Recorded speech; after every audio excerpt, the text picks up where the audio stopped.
breaking up is hard to do. Sometimes it feels like it goes on forever. Days, weeks, months, but millions of years? Well, just ask Pangea. Plate tectonics. It's not your fault if you take it for granted. The concept that Earth's crust moves around, rubs together, and pulls apart seems obvious now. I mean, just look at it. But as recently as 50 years ago, thinking the continents had ever actually moved from their current locations would have gotten you laughed out of any serious scientific meeting. The notion of moving continents all started with Alfred Wegener. He noticed the continents appeared to fit together almost perfectly like a jigsaw puzzle.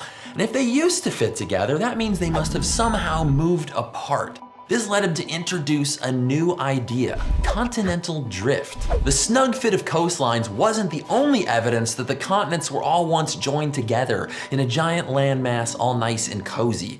Wegener noticed fossils of certain animals had been found in Antarctica, India, and Africa. How did the same animal end up all over the world? Before, geologists thought land bridges had connected the continents and were now submerged or eroded away, or else they swam.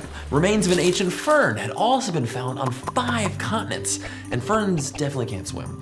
It just didn't make sense. That wasn't all. The same types of rocks and mountains lined up continuously between continents. It was a convincing body of evidence suggesting that continents moved around during Earth's history. So obviously, Wegener was celebrated and awarded for this brilliant idea, right? Well, more like the opposite. One paleontologist called his theory Germanic pseudoscience. He was ridiculed around the world for delirious ravings. The reason for all the hate was no one could see how continents might move. Did the rotation of the Earth create enough centrifugal force to move them? Was it the tides? These forces weren't strong enough to move entire continents. Wegener was never able to convince other scientists before he died on an expedition to Greenland in 1930. At only 50 years old, he never knew the fate of his ideas. In 1929, Arthur Holmes showed thermal convection in the mantle could create enough of a current to move the continental crust on top of it. It's an idea he originally got from Wegener. In 1962, geologist Harry Hess found a strange magnetic pattern along a seafloor ridge. Earth's magnetic field has flipped hundreds of times over the planet's history. Magnetic minerals deep in the Earth in hot magma preserved this magnetic fingerprint as they cooled and hardened into rock. Just like planetary tree rings, geologists could analyze the rock on either side of the ridge to retrace its history.